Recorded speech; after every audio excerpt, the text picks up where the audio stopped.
কবিতা মায়ের চোখে, লিখেছেন আলী ইমাম।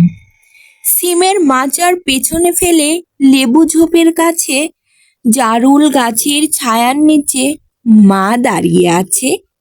রোদের ভেতর দূরের নদী ঝিকিমিকি কাঁপে, মায়ের মুখে ঘাম জমেছে দুপুর রোদের তাপে।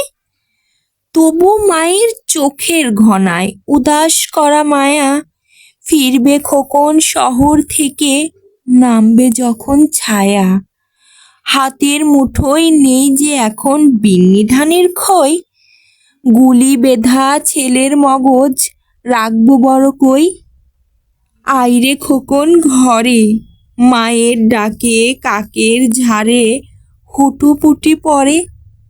ডালা ভরা নেই যে আমার উড়কি মুড়ির মোয়া, মিছিল থেকে খোকা এলো রক্ত মাখা শোয়া। খোকন তুমি কই? মায়ের চোখে সরা জনম কান্না হয়ে রই।